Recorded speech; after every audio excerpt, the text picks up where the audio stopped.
আরে বিনয়দা যে, কতদিন বাদে তোমাকে দেখতে পেলাম। কেন রে, আমি তো গাঁয়েই থাকি। আর তাছাড়া আমার হোটেলে গেলেই তো আমাকে এমনিতেই দেখতে পাবি। না মানে, অনেকদিন গায়ে ছিলাম না তো, এই তো কদিন হলো এসেছি। ও আচ্ছা, তাই বল। তা শহরে গিয়ে কি করছিলিস এতদিন? আমি তো জানতাম তুই গাঁয়েই থাকিস। হ্যাঁ, দেখতে গিয়েছিলাম দাদা, দেখতে। শহরে নামি দামি সবকিছু দেখতে গেছিলাম। ভাবছি এবার গাঁয়ের মানুষের জন্য কিছু করব। বারে, এ তো অতি উত্তম কথা। তাহলে তো ভালোই হবে মনে হয়। তা কি করবি বলে ঠিক করলি? এই ধরো, যেমন একটা বড় হোটেল করব, গাঁয়ের সব মানুষ ইচ্ছে মতো খাবে। একটা সুপার শপ করে দেব, এক জায়গায় সব কিছুই পাবে সবাই। বেশ বেশ, এ তো খুবই ভালো কথা। তুই তাহলে আমাকেও সাথে নিস কেমন? আমি জানতাম তুমি আমার পাশে থাকবে দাদা। তাহলে এক কাজ করা যাক, তুমি আর আমি আধা আধি বিনিয়োগ করে কাজটা শুরু করে দিই, কি বলো?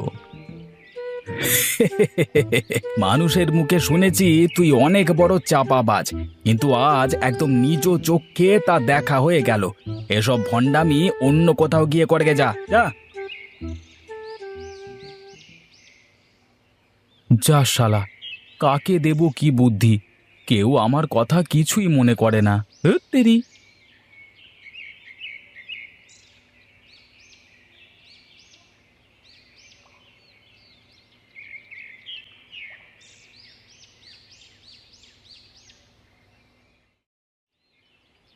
ও মাধবদা, আরে কি করো তুমি? কেন রে, তোর কি চোখে কালা চশমা পরা নাকি? কিছু দেখতে পাচ্ছিস না? এই দেখো, তোমাদের সাথে তো দেখছি একটু ভালো করে কথাও বলবার মতো নেই। আমাদের সাথে বলতে কি বলতে চাস তুই? তোমার দাদার সাথে কথা বলতে গেলাম, সে কি সব বলে চলে গেল। আবার তুমিও এমনভাবে বললে। বিনয়দা কি বলল তোকে? কি আর বলবে, অন্য মানুষের মতো সেও আমাকে চিটার বাটপার ভেবে চলে গেল। তুই তো চিটার বাটপারি করে বেড়াস, তাহলে কি বলবে লোকে? হ্যাঁ, আচ্ছা, মানুষকে কি একটু ভালো বুদ্ধি দেওয়ারও উপায় নেই এখনকার যুগে? বেশ বল দেখি, কি বুদ্ধি দিতে গেছিলিস তুই দাদাকে? আমি বললাম যে আমরা দুজনে মিলে একটা বড় হোটেল করে দুজনে বিনিয়োগ করি। সে রাজি হলো না। না না, এটার জন্য তো দাদার তোকে কিছু বলবার কথা না। তারপর কি বলেছিস তাই বল দেখি। কি আর বলবো, বললাম যে তাহলে তুমি তোমার ভাগে টাকাটা দাও, কাজটা শুরু করি। অমনি চলে গেল। তোর মতো মানুষের হাতে এসে টাকা দেবে? তুই ভাবলি কি করে রে? যা, আমার সময় নষ্ট না করে এখন যা, আমাকে একটু কাজ করতে দে। বুঝলে না তো আমার কথা? আমি দুদিনের মধ্যে তোমাদের দুই ভাইকে দেখিয়ে দেব যে আমিও পারি। বেশ বেশ, তাহলে তো ভালোই হবে। কিছু একটা করে তো আগে দেখা।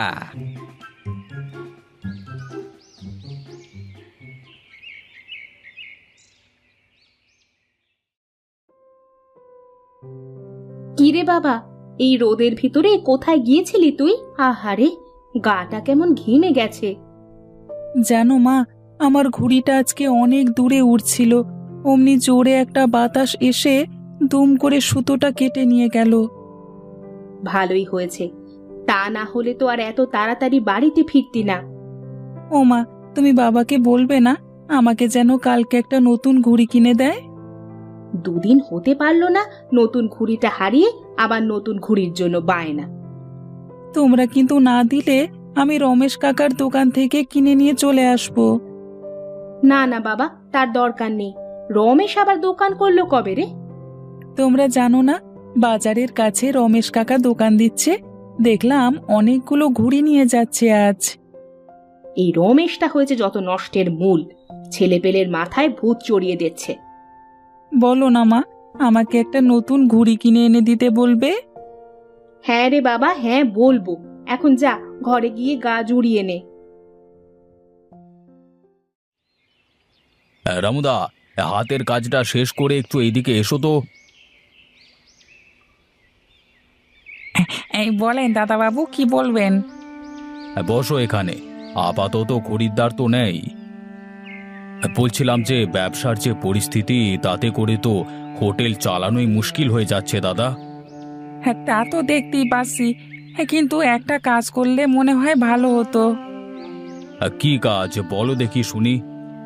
যদি এসবের পাশাপাশি মিষ্টি বিক্রি করা যেত, তাহলে গাঁয়ের লোক মিষ্টি কিনতে শহরে যেত না, আর হোটেলে লোক সমাগমও বেশ ভালোই হতো। বাহ, এটা তো তুমি খুব ভালো কথা বলেছো রামুদা, কিন্তু মিষ্টি বানাবেটাকে? কেন, মাধবদা তো ভালো মিষ্টি বানাতে পারে। যদি আপনি চান, তাহলে আমি দাদাবাবুর সাথে কথা বলতে পারি। না না, তার আর দরকার নেই, ও রাজি হবে না। তার চেয়ে না বলাটাই ভালো। দাদাবাবু, সে তো আপনার আপন ভাই। আমার মনে হয় সে আপনার অবস্থার কথা জানলে নিশ্চয়ই চুপ করে থাকবে না। আচ্ছা, আমি একটু ভেবে দেখি, যদি দরকার হয় তাহলে আমি তোমাকে বলবো। তুমি তখন দেখো কিছু করতে পারো কিনা। ঠিক আছে দাদাবাবু, তবে আমার মনে হয় কি, যদি আমার কথা শোনেন, তাহলে আবার আমাদের হোটেলে আগের মতো লোকজন আসা শুরু করবে।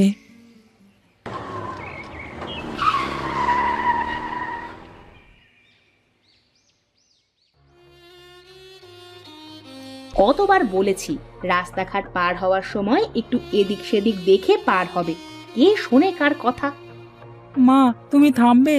এমনিতেই দেখছো বাবা কষ্ট পাচ্ছে, তার উপর আবার। হ্যাঁ তাই তো, আমি তো সব সময় শুধু চিল্লাচিল্লিই করি, এখন আমাদের কি হবে?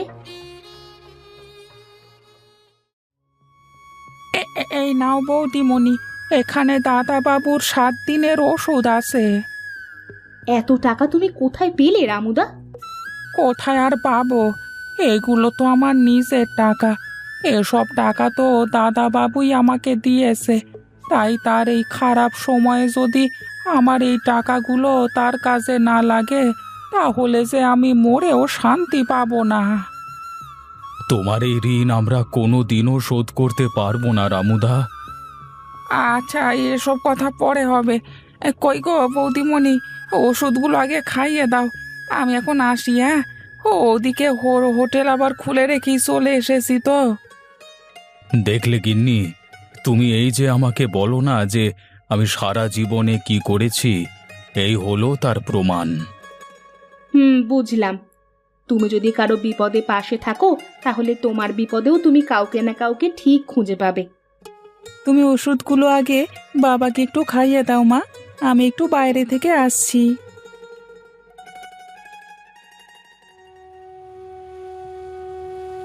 আরে ওটা তপন না?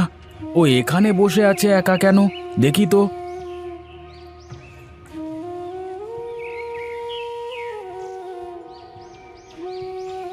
আরে তপন বাবা, তুমি এখানে?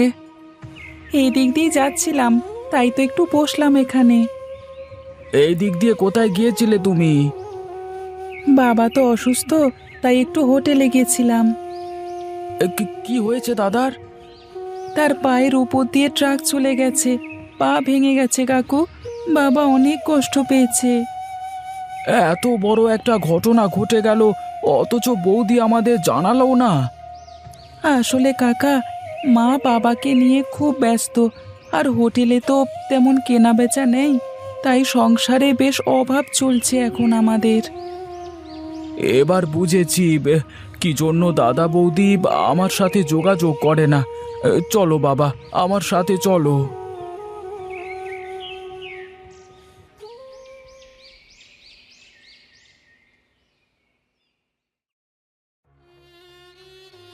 বাবা দেখো, কে এসেছে তোমাকে দেখতে। আরে আরে মাধব, বস বস, আয় আয় আয়। তোমার সাথে এত বড় ঘটনা ঘটে গেল, আর তুমি আমাকে কিছুই জানালে না। আরে ঠাকুরপো, তুমি? কি আর করব, তোমরা তো মরে গেলেও আমাদের কোনো খোঁজ খবর নেবে না। আসলে কি বলবো, তোমাদের খবর দেওয়ার কথা মাথায় আসেনি। আর যদি তপন বাবার সাথে দেখা না হতো, তাহলে তো কিছুই জানতে পারতুম না। কি করব বল, বাবার ব্যবসাটা বোধহয় আর টিকিয়ে রাখতে পারলাম না রে। আমার ভুলেই আজ এমনটা হলো। না দাদা, এমনটা বলো না।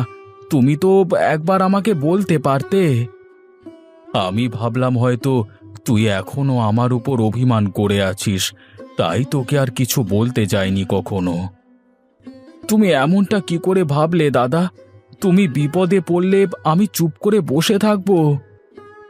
এখন তাহলে কি করব বলতো একটু? তোমাকে কিছুই করতে হবে না, তুমি আপাতত শুয়ে বিশ্রাম করো। যা করবার আমি আর রামুদা মিলে করে নেব। তুমি একটু বসো ঠাকুরপো, আমি তোমার জন্য কিছু নিয়ে আসি। না বৌদি, কিছুই লাগবে না। আর আমি এখন আসি, ও বেলায় আমি আর অনু দুজনেই আসবো। রামুদা, একবার এইদিকে এসো তো, তোমার সাথে কিছু কথা আছে। বলেন দাদাবাবু, কি করতে হবে? দাদা, আমি একটু বাইরে যাব, কিছু বাজার করে বাড়িতে দিয়ে তারপর আসবো। ঠিক আছে দাদাবাবু, আপনি নিশ্চিন্তে যান, আমি এদিকটা দেখছি। আরে দাদা, তুমি এই অসুস্থ শরীর নিয়ে আবার কেন আসলে?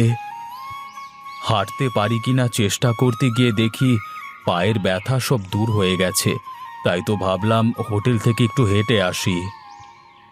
না না, তোমার একা আসা উচিত হয়নি দাদা।